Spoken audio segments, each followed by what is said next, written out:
Hello students, आप सभी का एक बार फिर से स्वागत है हमारे YouTube चैनल श्रीदेवी क्लासेस में। आज के इस वीडियो लेक्चर में हम हमारे पुराने टॉपिक जिसके अंदर हम डिस्कस कर रहे थे multiple choice question, estimation and posting के रिगार्डिंग, उसको कंटिन्यू करेंगे, जो कि अलग अलग PSUs के अंदर और स्टेट PSU के अंदर पूछे जाने वाले क्वेश्चंस है, उनको आज हम यहाँ पे डिस्कस करेंगे। तो चलिए शुरू करते हैं आज के हमारे इस MCQ सीरीज को।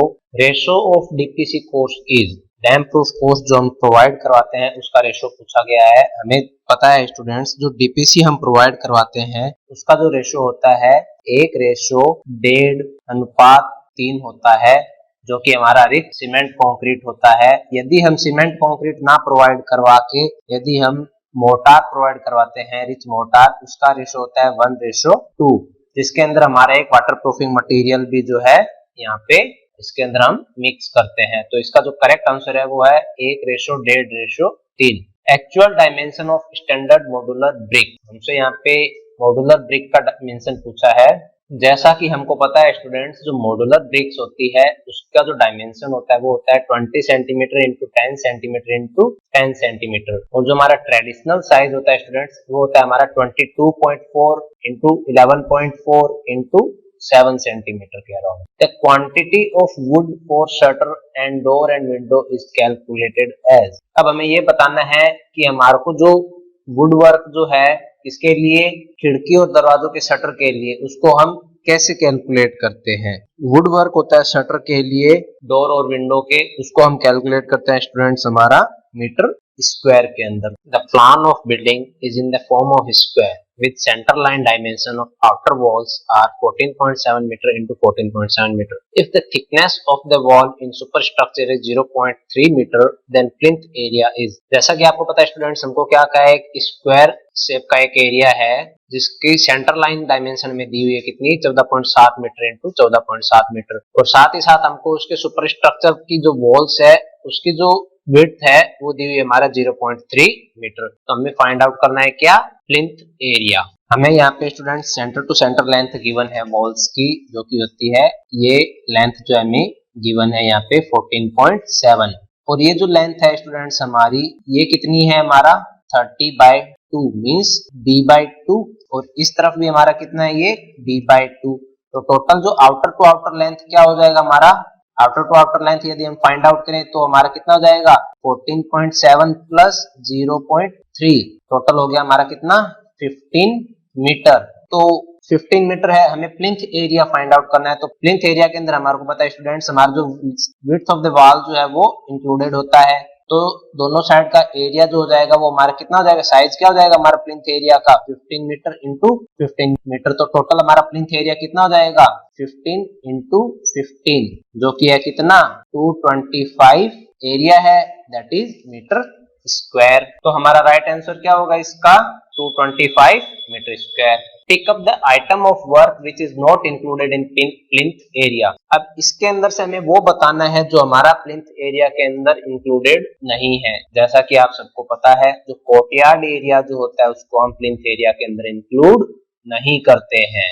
नेक्स्ट क्वेश्चन है हमारा students, the plan of building in the form of rectangle with centre line dimension of outer walls as 10.3 metre into 15.3 metre. तो एक रेक्टेंगुलर बिल्डिंग है जिसकी सेंटर टू सेंटर जो डिस्टेंस है वो 10.3 मीटर इंटू 15.3 मीटर है। If the thickness of walls in super structure is 0.3 metre, then carpet area is. तो हमें यहाँ स्टूडेंट्स क्या फाइंड आउट करना है, कारपेट एरिया फाइंड आउट करना है, और जो दीवारें हैं उसकी थिकनेस हमको गिवन है। जैसा कि आपको पता है स्टूडेंट्स, हमारे यहाँ पे कारपेट एरिया की यदि हम बात करें तो हमको centre to centre length given है, जो कि हमारी है कितनी 10.3 मीटर। कारपेट एरिया की यदि मैं बात करूं तो वो हमारा है ये एरिया जो भी हमारे को यहाँ दिखाई दे रहा है ये हमारा है कारपेट एरिया। तो इसकी यदि मैं डायमेंशन की यदि मैं बात करूं स्टूडेंट्स, तो इनर डायमेंशन जो होगी हमारी, ये क्या होगी, सेंटर टू सेंटर लेंथ के अंदर, जैसे ये वाली लेंथ है हमको दी हुई, उसके अंदर से ये वाला पार्ट और ये वाला पार्ट यदि मैं डिडक्ट कर दूं, मींस b/2 यहाँ से और b/2 यहाँ से मैं डिडक्ट कर दूं, तो इनर जो डायमेंशन हो जाएगी हमारे रूम की वो कितनी है 10 मीटर और 15 मीटर। तो जो कारपेट एरिया होगा उसके अंदर हमें पता है वॉल्स का एरिया जो है वो इंक्लूड नहीं होता, तो कारपेट एरिया हो जाएगा 10 इंटू 15 कितना 150 मीटर स्क्वायर। तो राइट आंसर जो होगा इसका वो होगा हमारा option A 150 metre square. One brick thickness of wall is रफली इक्वल टू, हमें पता होना चाहिए स्टूडेंट्स जो हमारी ब्रिक्स होती है उसकी डायमेंशंस जो है उसकी यदि हम बात करें दैट इज 20, 10 और 10। तो यदि मैं वन ब्रिक वॉल यदि बनानी है तो मेरे को ये वाली थिकनेस जो है वो मैं प्रोवाइड करूंगा। तो मिनिमम थिकनेस कितनी होगी उसकी 20 सेंटीमीटर। यदि हाफ ब्रिक की बात करता मैं तो ब्रिक में क्या करता वर्टिकल प्लेस करता, उसको कुछ इस तरीके से मैं प्रोवाइड करता ब्रिक्स। तो उस केस में जो थिकनेस होती है वो कितनी होती, वो होती मेरी 10 सेंटीमीटर। कब, जब मैं हाफ ब्रिक की बात करता। लेकिन यहाँ पे मेरे को वन ब्रिक की बात की है तो मेरे को जो ब्रिक्स है वो कुछ इस तरीके से लगानी होगी, तो जिसकी डायमेंशन क्या है हमारी 20 सेंटीमीटर। नेक्स्ट क्वेश्चन की यदि हम बात करें स्टूडेंट्स तो हमसे पूछा गया है इलेक्ट्रिकल वायरिंग जो हम प्रोवाइड करवाते हैं उसका एस्टिमेट किस बेसिस पर हम तैयार करते हैं। इलेक्ट्रिकल वायरिंग जब हम प्रोवाइड करवाते हैं स्टूडेंट्स जो नंबर ऑफ पॉइंट्स जहां हमने छोड़ रखे होते हैं उनके रेस्पेक्ट में हम उसका एस्टिमेट तैयार करते हैं। तो इलेक्ट्रिकल वायरिंग के लिए जो एस्टिमेट होगा वो नंबर ऑफ पॉइंट्स के अकॉर्डिंग हम बनाते हैं। एन एस्टिमेट इज, अब ये पूछ रहा है एस्टिमेट क्या है, cost of structure using thumb rule, random gas off cost, lump sum cost में होता, probable cost arrive before construction. Yes, हमें पता है जो हमारी लगभग कितनी लागत आएगी हमारे कंस्ट्रक्शन वर्क की जब हम कंस्ट्रक्शन स्टार्ट करें उससे पहले, या जो भी प्रोजेक्ट है हमारी उसकी अनुमानित लागत क्या होगी हम किसी भी प्रोजेक्ट को स्टार्ट कर रहे हैं उससे पहले। तो जो एस्टिमेट जो होता है वो प्रोबेबल कॉस्ट होती है जो कंस्ट्रक्शन से पहले ही हमें पता होती है। Information which can not be included in drawing convey through the estimator. अब ये कह रहे हैं कि इनमें से यदि कोई भी इंफॉर्मेशन जो है हमारी ड्राइंग के अंदर इंक्लूडेड नहीं है तो कोई भी एस्टिमेटर है उस इंफॉर्मेशन को किसके माध्यम से जो है वो हमें बताएगा। तो उसके लिए हम बताते हैं स्टूडेंट्स हमारा क्या होता है स्पेसिफिकेशन होता है जिसमें हम जो है हमारी डिटेल्स जो है वो इंक्लूड करते हैं जो कि हम क्या ड्राइंग में इंक्लूड करना भूल गए हैं। दो तरीके के स्पेसिफिकेशन पता है, एक जनरल स्पेसिफिकेशन और एक होता है हमारा detail specification. Weight of 10 mm diameter mild steel bar per metre length is equal to, हमें पूछा है 10 mm डायमीटर की जो बार है उसका वेट कि 10 mm डायमीटर की बार का भार कितना होगा। यदि मुझे वो स्टूडेंट्स वेट निकालना है तो हमें पता है जो घनत्व जो होता है, घनत्व होता है अपना भार अपॉन में आयतन। तो इस प्रकार से भार क्या हो जाएगा आयतन और घनत्व का गुणा कर देंगे। और जो माइल्ड स्टील की बार हम यदि यूज ले रहे हैं तो उसका जो घनत्व होता है हमें पता है कितना होता है 7850 किलोग्राम पर मीटर क्यूबिक। उसका आयतन यदि मुझे निकालना है वो होता है मेरा area into length. Area of road जो हो गया पाई बाई 4 डी स्क्वायर और लेंथ जो होती है हमारी 1 है क्योंकि हमें पर मीटर लेंथ निकालना है तो डी वैल्यू पुट करके हम एरिया फाइंड आउट कर सकते हैं। या यदि हम डी की वैल्यू ना पुट करें इन टर्म ऑफ डायमीटर ही यदि हम वेट फाइंड आउट करें तो वॉल्यूम क्या हो जाएगा हमारा area into density into length मेरी क्या है 1 है। तो पर मीटर लेंथ के लिए हमें यहाँ नोट करें 1 या ना करें वो हम लिख सकते हैं। यहाँ हमने 1000 से 2 बार डिवाइड किया है मतलब 1000 इंटू 1000 किया है क्योंकि हमारा जो डायमीटर है वो किस में है mm में है तो उसको मीटर में कन्वर्ट करने के लिए हमने क्या किया है 2 बार इसको 1000 से डिवाइड कर दिया है। तो जब हम इसको पूरे को सॉल्व करेंगे इन टर्म ऑफ डायमीटर हम जब फाइंड आउट करेंगे तो डी स्क्वायर अपॉन में 162 एक फॉर्मूला आएगा जो कि डायरेक्ट हमको वेट है बता देगा किसी भी बार का, जहाँ पे डायमीटर जो है वो हमारा किसमें होगा mm के अंदर। इस प्रकार से जब हम यहाँ पे वैल्यू पुट करेंगे तो हमारा वैल्यू आ जाएगा वेट हमारा आ जाएगा स्टूडेंट्स कितना, वो होगा हमारा 100 डिवाइडेड बाय 162। तो जिससे हम यदि फाइंड आउट करेंगे हमारा वेट वो आएगा हमारा 0.617 अप्रोक्सीमेटली 0.62 किलोग्राम। तो वो डायमीटर हमारा किसमें आएगा यहाँ पे mm में और वेट हमको गेन हो जाएगा किसमें किलोग्राम के अंदर। नेक्स्ट क्वेश्चन है इनमें से कौन सी चीज जो है वो हमारी प्लिंथ एरिया के अंदर इंक्लूड नहीं होती है। Area of wall at floor level हमें पता है ये हमारा इंक्लूड होता है। Internal shaft of sanitary installation up to 2 square metre in area ये भी हमारा इंक्लूड होता है। यदि शाफ्ट जो इंटरनल शाफ्ट है उसका एरिया 2 मीटर स्क्वायर से ज्यादा है तो उसको हम इंक्लूड नहीं करते हैं। 2 स्क्वायर मीटर से कम है तो उसको हम इंक्लूड करते हैं। Lift and wall including landing, ये भी हम इंक्लूड करते हैं। Area of cantilever porch, yes, option D जो है हमारा एरिया ऑफ कैंटिलीवर पोर्च, इसको हम यहाँ पे इंक्लूड नहीं करते हैं। The most reliable estimate is, सबसे रिलायबल एस्टिमेट कौन सा होता है हमारा? डिटेल एस्टिमेट, जिसके अंदर हमारे को ईच एंड एवरीथिंग जो है गिवन होती है। बाकियों के अंदर हमारे को क्या होगा, जो बाकी रिमेनिंग एस्टिमेट है उससे हमारी जो प्रोबेबल कॉस्ट है, हमारी अप्रोक्सीमेट कॉस्ट हम फाइंड आउट कर सकते हैं।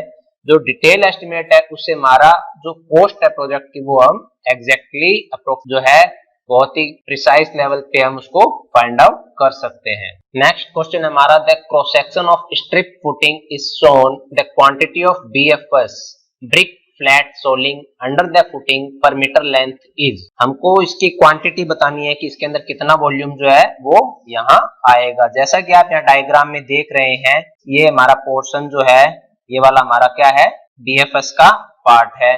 बीएफएस जो है हमने प्रोवाइड किया है। टोटल वॉल्यूम हम फाइंड आउट करेंगे स्टूडेंट्स, उसकी हम बात करें तो वो कितना हो जाएगा हमारा, उसकी थिकनेस 0.075 इंटू इसकी विड्थ जो कि है 75 सेंटीमीटर मींस 0.75 इंटू पर मीटर लेंथ निकालना है तो लेंथ होगी हमारी 1। जब इन दोनों का हम मल्टीप्लाई करेंगे तो हमारे पास जो है वैल्यू आ जाएगी इसकी जो कि है 0.056 क्यूबिक मीटर। यहाँ हमें ये ध्यान रखना है जो थिकनेस है वो हमें गिवन है, तो यू नहीं कि इसकी थिकनेस नेग्लिजिबल है तो ये हमारे को स्क्वायर मीटर में आएगा। यूनिट का हमें बहुत स्पेशली ध्यान रखना है। यहाँ हमारे को क्या किया है, थोड़ा बहुत कंफ्यूज करने के लिए दो अलग अलग यूनिट दिए। डाटा तो हमारे देखो सेम दिए हुए हैं स्टूडेंट्स, लेकिन यूनिट्स जो है एक क्यूबिक मीटर में दे रखी है, एक स्क्वायर मीटर में दे रखी है। कंपैरिजन टू इसकी थिकनेस, इसकी विड्थ इतनी भी ज्यादा नहीं है, या कहें कि विड्थ के कंपैरिजन में इसकी थिकनेस इतनी कम नहीं है कि जिसको हम यहाँ पे नेग्लेक्ट कर सकें। इसलिए यहाँ पे जो है जब हम कैलकुलेट करेंगे तो यूनिट का स्पेशली ध्यान रखना है, वो क्या होगी हमारी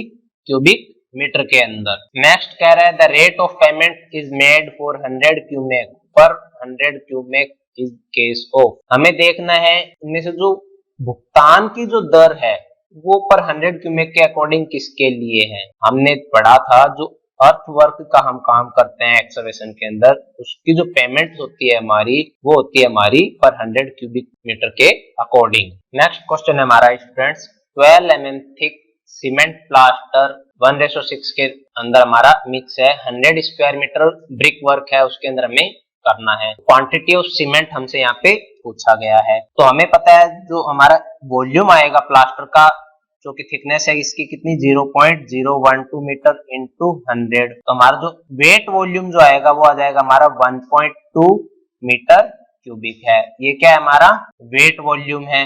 अब हमें पता है कुछ ना कुछ प्लास्टर हमारा क्या हो जाएगा, वेस्टेज हो जाएगा, तो इसको हम क्या करेंगे, हम कहते हैं कि जो कुछ प्लास्टर वेस्ट होता है तो उसको हमने 25% इसमें हम बढ़ा देते हैं। या फ्रॉग फिलिंग में हमारा वर्क करता है या कोई अनइवननेस है तो उसके लिए हम इसकी अमाउंट को 25% तक बढ़ा देते हैं। और जो इसका वॉल्यूम जो होता है स्टूडेंट्स, हमें पता है कि ड्राई वॉल्यूम जो है वो वेट वॉल्यूम से ज्यादा होना चाहिए, क्योंकि उसके अंदर कोई ना कोई क्या होंगे, वॉइड्स होंगे। और आफ्टर सेटिंग हमारा जो प्लास्टर है स्टूडेंट्स वो थोड़ा सा श्रिंकेज होता है, तो उसको ओवरऑल यदि हम बात करें तो हमारा वॉल्यूम जो है वो 30% तक जो है ड्राई वॉल्यूम इंक्रीज हो जाता है। तो ओवरऑल एक जो फैक्टर जो हमारा बनता है वेट वॉल्यूम से ड्राई वॉल्यूम में कन्वर्ट करने के लिए हम देखेंगे उसको 1.625 टाइम जो है वो इंक्रीज करते हैं। तो इसको इंक्रीज करने पे हमारे पास जो टोटल जो ड्राई वॉल्यूम आएगा वो होगा हमारा 1.95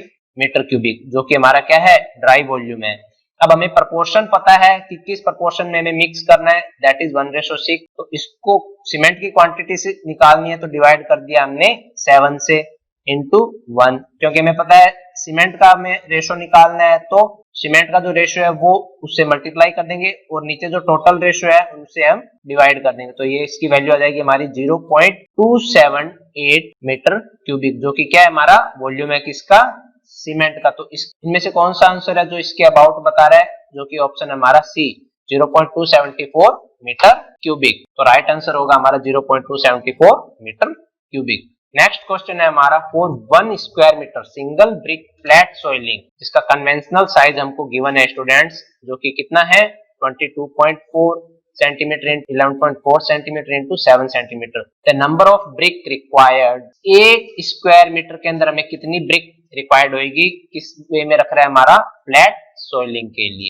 हमें ब्रिक को अरेंज किस वे में करना है, फ्लैट सॉइलिंग में। स्टैंडर्ड साइज हमें पता है ब्रिक का कितना है, 22.4 centimetre into 11.4 centimetre into 7 centimetre है। तो जो ब्रिक है स्टूडेंट्स हमारी, जब फ्लैट सॉइलिंग में हम बात करेंगे तो ब्रिक का जो ये वाला एरिया है, अपर एरिया, जो कि कितना है हमारा 22.4 इंटू 11.4 वाला, तो ये तो हमारा किसका एरिया है, ब्रिक का एरिया है। यदि ब्रिक को हम कंस्ट्रक्ट कर रहे हैं कहीं पे, तो उसके साथ हमारा क्या होगा, प्लास्टर जो हम यूज कर रहे हैं या मोर्टार जो हम यूज कर रहे हैं उसका एरिया भी उसके अंदर इंक्लूड होए। तो हमें पता है टोटल जो एरिया आएगा स्टूडेंट्स वो होगा 250 mm into 125 mm into 70 mm। ये हमारा किसके अंदर है, साइज हमारा ब्रिक का मैसनरी के साथ इंक्लूड करते हुए किसको, मोर्टार को, मतलब जो हमने मसाला यूज किया उसको इंक्लूड करते हुए ब्रिक का साइज है हमारा ये। तो ब्रिक का जो फ्लैट साइड में यदि हम प्रूफ प्रोवाइड करवाते हैं तो इसका जो एरिया आएगा वो है 0.031। तो कितने एरिया में प्रोवाइड करवानी है,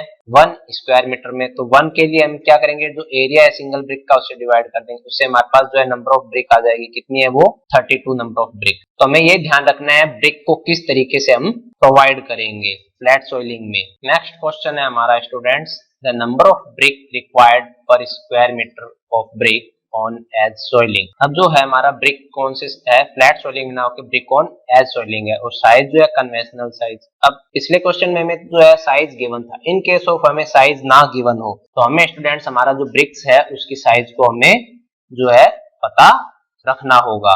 तो जब हम बात करते हैं ब्रिक ऑन एज सॉइलिंग की, तो ब्रिक हम इस तरीके से प्रोवाइड करवाते हैं। ये हमारा कितना है स्टूडेंट, 7 सेंटीमीटर, और ये वाला एरिया कितना है हमारा 22.4 सेंटीमीटर है। तो ब्रिक ऑन एज सॉइलिंग की यदि हम बात करें स्टूडेंट्स, तो विद मोर्टार यदि मैं बात करूं इसकी साइज की, तो ये हमारा कितना होगा 75 mm, और ये वाला साइज जो होगा हमारा स्टूडेंट्स, लेंथ होगी विद मोर्टार, वो कितनी हो जाएगी 250 mm। तो बिना मोर्टार के तो हमारा ये है, विद मोर्टार यदि मैं mm में बात करूं तो वो हमारा है 250 mm। तो एरिया कौन सा आएगा हमें ये ध्यान रखना है, यहाँ पे ये वाला जो एरिया हमने यहाँ प्रोवाइड किया है, ये वाला एरिया जो है हमारा यहाँ इंक्लूड होगा। तो मैं यहाँ स्टूडेंट्स यदि बात करूं एरिया जो है ब्रिक किस पे हमारी, ब्रिक ऑन एज, कौन सा एरिया आएगा हमारा 25 इंटू 0.075 मीटर। तो ये एरिया आ जाएगा। नंबर ऑफ ब्रिक निकालनी है हमें, तो पर स्क्वायर मीटर में है तो 1 से इस एरिया को डिवाइड कर देंगे तो हमारे पास नंबर ऑफ ब्रिक आ जाएगी, जो कि कितनी है हमारी 54। नेक्स्ट क्वेश्चन है स्टूडेंट्स हमारा, the wood work is measured nearest. तो हमें वुड वर्क मेजर करना है तो कितना हम उसकी जो लेंथ में एरर जो है हम अलाउड कर सकते हैं। तो नियरेस्ट जो है हमारा वो है 0.002। नेक्स्ट क्वेश्चन है 15 mm thick cement plastering 1:6 100 square metre new brick work, the quantity of cement required is. यहाँ हमसे किसकी क्वांटिटी पूछी है, सीमेंट की। तो वॉल्यूम यदि हम निकालें, कौन सा, वेट वॉल्यूम। जो वेट वॉल्यूम होगा हमारा स्टूडेंट्स वो हो जाएगा कितना 0.015 इंटू 100, तो कितना हो जाएगा, ये हो गया मेरा 1.5 मीटर क्यूबिक। अब इसके अंदर हमें पता है एक फैक्टर हमने लिया था निकालने के लिए 1.5 इंटू 1.625, उससे ये हमारा क्या बता देगा, ड्राई वॉल्यूम। ये क्या हमारा ड्राई वॉल्यूम है। तो इसको जब हम मल्टीप्लाई करेंगे तो जो हमारा वॉल्यूम आएगा स्टूडेंट्स वो होगा 2.437 मीटर क्यूबिक। अब हमें क्वांटिटी निकालनी है किसकी, सीमेंट की। तो जो वॉल्यूम आ रहा है किसका, ड्राई वॉल्यूम का, उसमें डिवाइड कर दूं मैं जो हमारा प्रोपोर्शन गिवन है 1:6 दोनों का, समेशन 1 + 6 7 से, तो उससे हमारे पास जो हो जाएगा वॉल्यूम ऑफ सीमेंट जो है वो फाइंड आउट हम कर लेंगे। तो उससे हमारे पास जो वैल्यू आएगी स्टूडेंट्स वो है हमारा 0.343 मीटर क्यूबिक। नेक्स्ट क्वेश्चन हमें गिवन है, in given figure represent plan and section of an excavation layout. ये हमको रिप्रेजेंट कर रहा है प्लान किसी भी एक्सकवेशन का। The volume of earth work in excavation in foundation trench is, हमें निकालना है वॉल्यूम ऑफ एक्सकवेशन। तो स्टूडेंट्स हमें यहाँ पे सबसे पहले इसकी centre to centre length find out करनी है। यदि हम सेंटर टू सेंटर लेंथ यदि इसकी फाइंड आउट करें, ये इसकी है सेंटर टू सेंटर लेंथ। इसी प्रकार से यहाँ इसका सेंटर है तो ये इसकी जो लेंथ है सेंटर टू सेंटर, ये इसकी हमारी विड्थ है। तो टोटल लेंथ हमारी कितनी है 6 मीटर, और इसकी जो थिकनेस है सेक्शन की वो है 80 सेंटीमीटर। तो 40 सेंटीमीटर इधर से डिडक्ट जब हमने किया और 40 सेंटीमीटर जब हमने इधर से डिडक्ट किया तो हमारे पास जो नेट जो लेंथ बच गई वो है कितनी मेरी 5.2 मीटर। सिमिलरली यहाँ सेंटर टू सेंटर जब मैं निकालूंगा तो ये 40 सेंटीमीटर इधर से और 40 सेंटीमीटर इधर से डिडक्ट करूंगा तो 4 में से मेरा 0.8 गया तो कितना बच जाएगा मेरा 3.2 मीटर। तो टोटल सेंटर लेंथ कितनी हो जाएगी 3.2 ये लेंथ, 3.2 ये, 5.2 ये और 5.2 ये। तो टोटल जब मैं समीशन करूंगा तो इसका मैंने कह दिया 5.2 प्लस 5.2 10.4 प्लस 6.4 तो टोटल मेरा हो जाएगा 16.8। ये तो मेरा है क्या सेंटर से सेंटर लेंथ है टोटल इस क्रॉस सेक्शन की। इसको मैं मल्टीप्लाई कर दूं मैं किससे, इसकी विड्थ और डेप्थ से जो कि 0.6 और 0.8। इससे हमारे पास जो है क्वांटिटी ऑफ अर्थवर्क एक्सकवेशन क्या आ जाएगी जो कि मेरी कितनी है, जब हम मल्टीप्लाई करेंगे तो हमारे पास वैल्यू आ जाएगी 8.064 मीटर क्यूबिक। तो इस प्रकार से स्टूडेंट्स हम यहाँ पे वॉल्यूम जो है फाइंड आउट कर सकते हैं या क्वांटिटी ऑफ अर्थवर्क जो कैलकुलेट करना है वो यहाँ कैलकुलेट कर सकते हैं। तो आज की इस वीडियो लेक्चर सीरीज में बस इतना ही है स्टूडेंट्स। नेक्स्ट इसी टॉपिक को हम कंटिन्यू करेंगे और इसी को आगे फॉरवर्ड करते हुए हम अलग अलग पीएसयूज के अंदर जो मल्टीपल चॉइस क्वेश्चन आए हैं उनको हम यहाँ कवर करेंगे और कुछ नए क्वेश्चंस हम अपनी तरफ से भी डिस्कस करेंगे जिनकी प्रोबेबिलिटी है आगे फर्दर एग्जामिनेशंस के अंदर आने की या बीटीआर के एग्जामिनेशन में पूछे जाने की। तो उनको हम यहाँ पे आगे के वीडियोस के अंदर डिस्कस करेंगे। थैंक यू स्टूडेंट्स, हमारे यूट्यूब चैनल के साथ जुड़े रहिए और यदि आपने हमारे यूट्यूब चैनल को सब्सक्राइब नहीं किया है तो जल्दी से जल्दी इसको सब्सक्राइब कीजिए।